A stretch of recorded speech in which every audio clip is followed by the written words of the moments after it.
Hello, everyone. Welcome to Barca News. It's November 27, 2022, and Barcelona are looking to rescind Jordi Alba's contract next summer.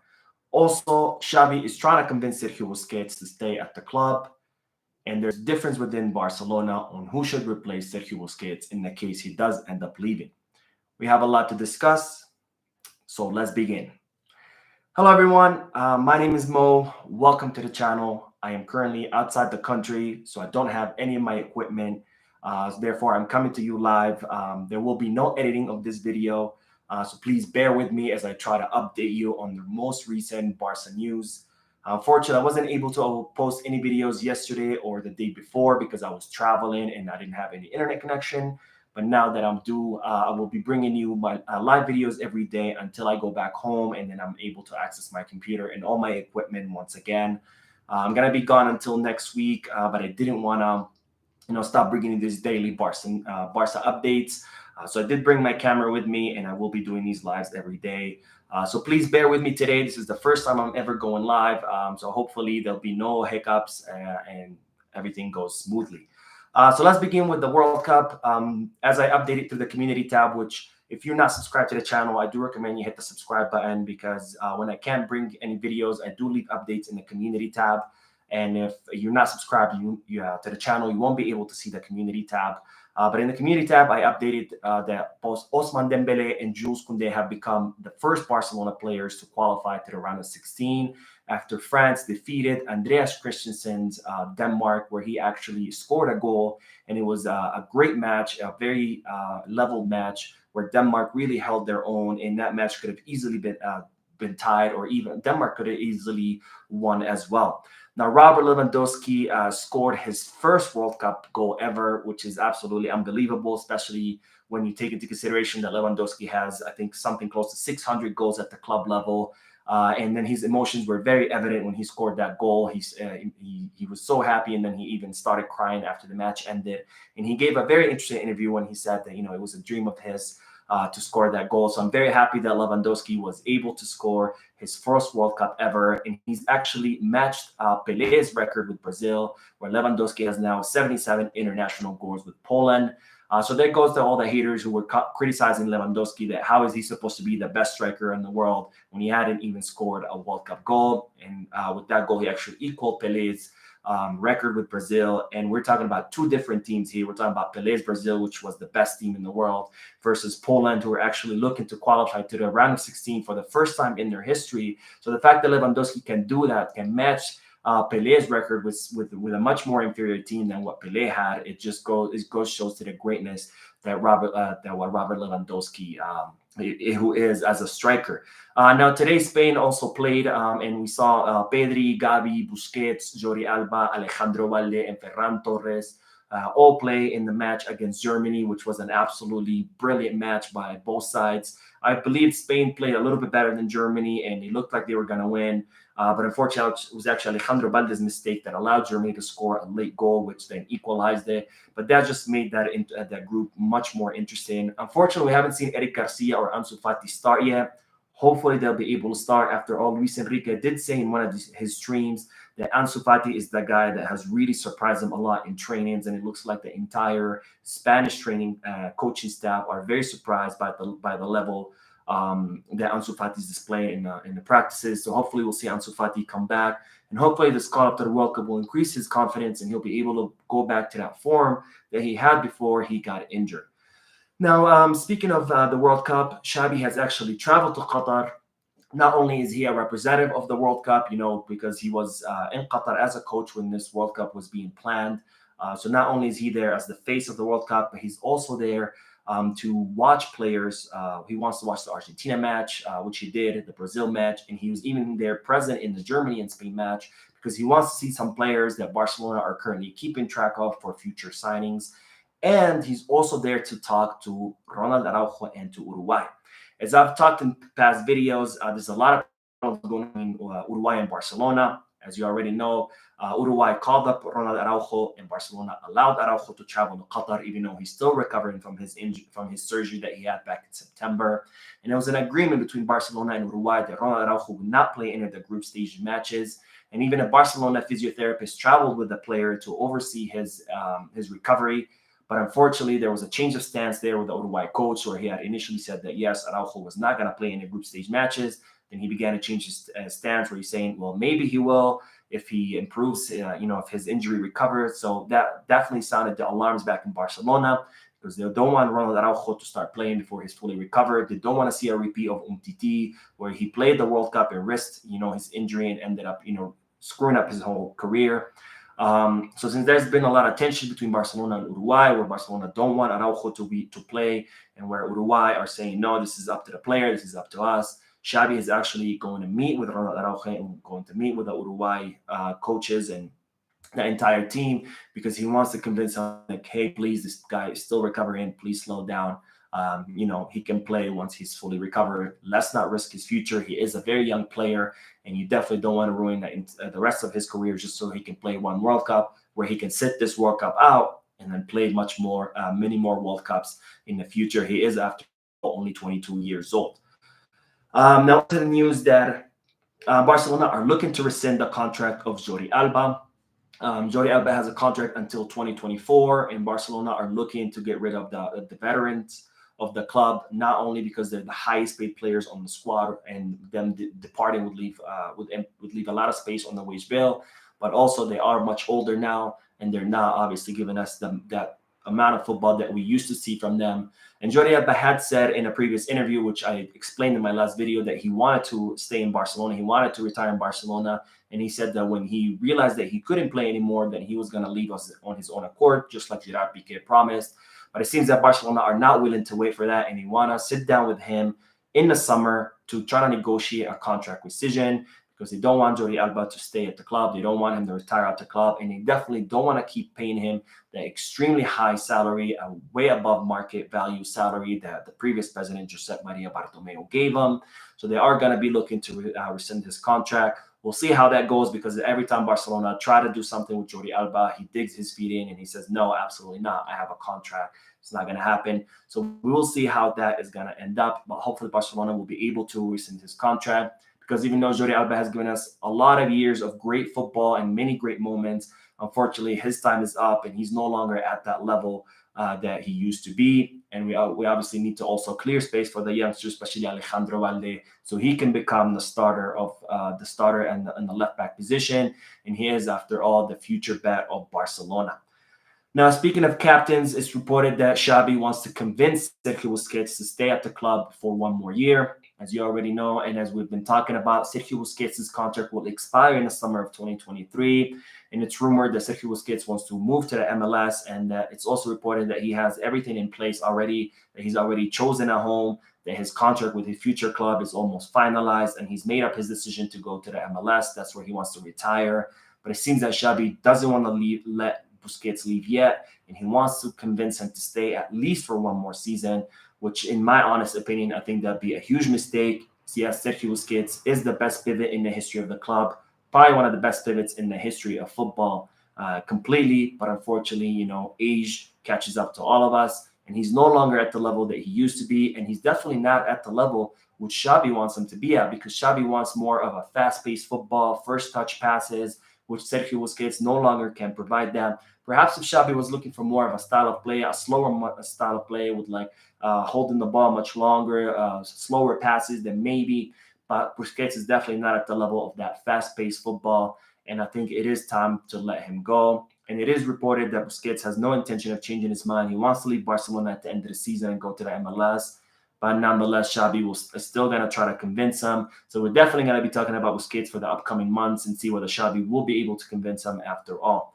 Now, if Sergio Busquets does end up leaving, as you already know, Barcelona are currently in the market trying to look for a replacement of him. And as I reported in my last video, Barcelona have made it very clear to Xavi that they will not be making any big signings this winter transfer market because there's simply no space on the wage bill and there is no money to make a big signing. So they have told Xavi, stop dreaming about the big names like Subimendi. Barcelona are not willing to pay 60 million euros for Real Sociedad's midfielder Subimendi. So they have told them you can only pick from the lowest cost options, which would be either İlkay Gundogan, who would be a free agent, or of course Ruben Neves, who would come at a low cost from Wolverhampton. Now, it seems to be a difference of opinion between Xavi and the sporting committee. Xavi really likes İlkay Gundogan, whose contract will expire in the summer of 2023, so he'll become a free agent. He also has confirmed that he doesn't want to extend his contract with Manchester City. And Xavi likes İlkay Gundogan a lot because he thinks he's the pivot that fits Xavi's style of play and the plan that he has for the team. But unfortunately, İlkay Gundogan is 32 years old after all, and he has been dealing with a lot of injuries in the past. Now, the sporting committee really like Ruben Neves. He is 25 years old, so the sporting committee think he's more of a long-term solution.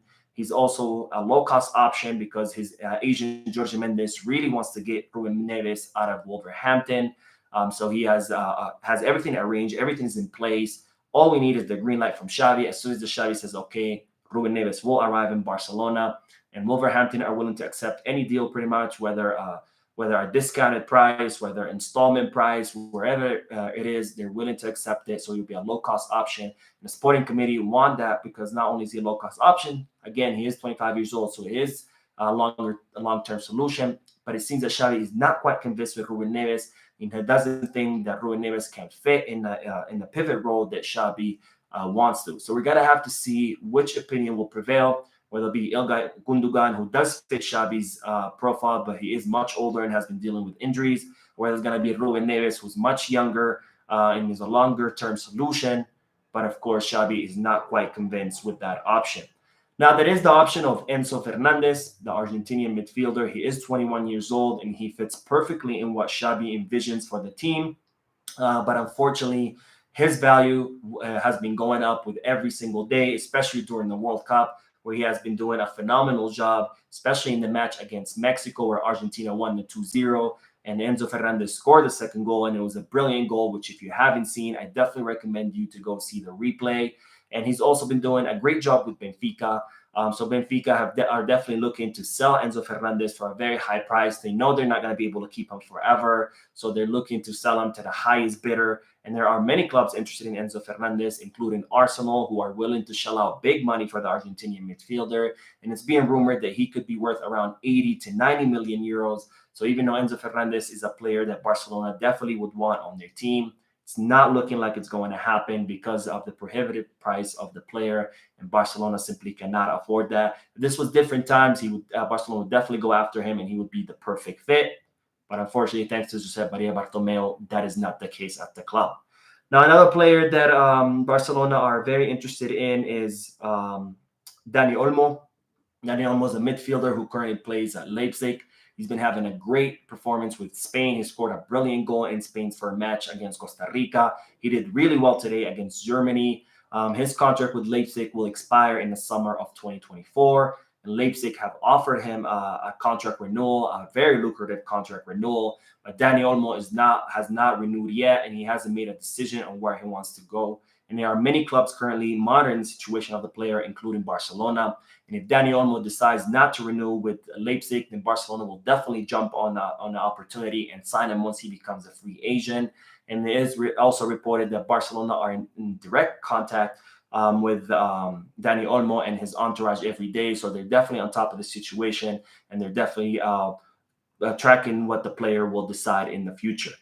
They do have an update about Endrick. As we've talked about before, Endrick is a 16-year-old striker at the Brazilian club Palmeiras. He's become one of the most coveted players in the world. Every major European club wants to sign him. He's considered the future star of football, kind of like how Neymar was back when he was at Santos. And it looks like Palmeiras won a cash deal for Endrick. They don't want to negotiate. They don't want any payment plans, none of that. And it's being rumored that Palmeiras won around 80 million euros for Endrick, which is, of course, going to be very high for Barcelona. So it doesn't look like Barcelona will be able to sign the young player. And Endrick's father has confirmed that PSG has been the club that has shown the most interest and that's been making the most offers. So it could look like the Parisian side could end up snagging Endrick, but after all, there are other clubs interested in him, such as Real Madrid as well. And Barcelona are also direct contact with the player and his entourage. But unfortunately, like I said, Barcelona cannot afford an 80 million euro cash deal for the youngster. And the only way that Endrick could arrive in Barcelona is if Endrick says, that's where I want to go, and tells Palmeiras, you need to negotiate with Barcelona and try to force kind of like a deal, just like or Robert Lewandowski did with Bayern Munich, or how Rafinha did with his former club, which I'm totally blanking out on right now. So unless Endrick does that, it doesn't look like Barcelona will be able to sign him. So I think Barcelona will be in better shape to try to sign Moukoko, who's 17 years old, who's showing just as much promise in Endrick, and even more because he has already shown himself in European football, where Endrick is yet to do that. So we'll see what's going to happen there. But I definitely think that Barcelona should try to go after Moukoko because he will be a free agent next summer. Now, I do have some brief updates starting with Memphis Depay. Manchester United are very interested now in the Dutch forward, especially since they terminated the contract of Cristiano Ronaldo. But of course, the Premier League club will only want to sign Depay if he can leave Barcelona for free. It's now being reported that Barcelona are willing to allow the player to leave for free, even though they wanted to cash in on his market value. Because Barcelona look at the situation that even though they won't make any money off the sale if they allow him to leave as a free agent, they will be able to clear his salary off the wage bill, which obviously would go a long way. Because as I've talked about before, Joan Laporta has confirmed that Barcelona will not be able to make any winter signings unless they clear space on the wage bill. So if they allow Depay to leave for free, they would clear enough space on the wage bill so they can make the signings for the right back position and, of course, for the pivot position. Now, another brief update is that it seems that Pablo Torre has picked up an ankle injury, and there were some plans for Pablo Torre to play with Barça Athletic during this World Cup break, since he wasn't called up to the Spanish team. But it seems that Pablo Torre has been dealing with this ankle injury for quite some time, and even though it's not a serious injury, he hasn't healed from it completely. So Barcelona will take this time so the player can recover, so he can rest, and so he can completely come out of this injury. Which is unfortunate, of course, because we were hoping that Pablo Torre would get some minutes with Barça Athletic, since he hasn't been getting much playing time with the first team. And Pablo Torre is at that critical stage of his career where he needs to get as much playing time as possible. But it looks like he won't be during this World Cup break due to that ankle injury. But hopefully he'll be able to recover pretty soon, and he can get back to playing so he can continue his growth and development. Now, another update is that Alejandro Balde has confirmed in an interview that yes, he does want to stay at Barcelona, and that his contract renewal with the club is underway. As I talked about before, Barcelona are looking to give Alejandro Balde a first-team contract. They want to give him a first-team salary, similar to what the salary that Xavi is currently making. They also want to add a 500 million euro release clause, since all the major clubs in Europe are currently after Alejandro Balde, and they want to extend his contract past the 2024 deadline. And they wanted to do it before the year ends, but since Alejandro Balde ended up being called up to the World Cup, that contract renewal will probably have to wait until the winter transfer market. Now, the final update is that the Barcelona Femení are still showing their absolute dominance in the Women's League. They defeated Atletico Madrid 6-1 today, which is absolutely amazing. And the Barcelona Femení have now won 10 out of 10 matches, and they have 30 out of 30 possible points. And once again, they are the leaders of the Women's League in the Spanish League. So that is it for today. I hope you enjoyed the video. If you did, please hit the like. Also, if you would like to leave any comments down below about any news that we discussed, please go ahead and do so. And finally, I would like to remind all of you to please subscribe to the channel. Not only is it free, but in doing so, you'll be helping the small and humble channel continue to grow. Once again, I am out of the country right now, so I will be making live videos every day until I get back home. Hopefully you enjoy them, and I will see you in the next video. Thank you for watching, and as always, peace, Barça.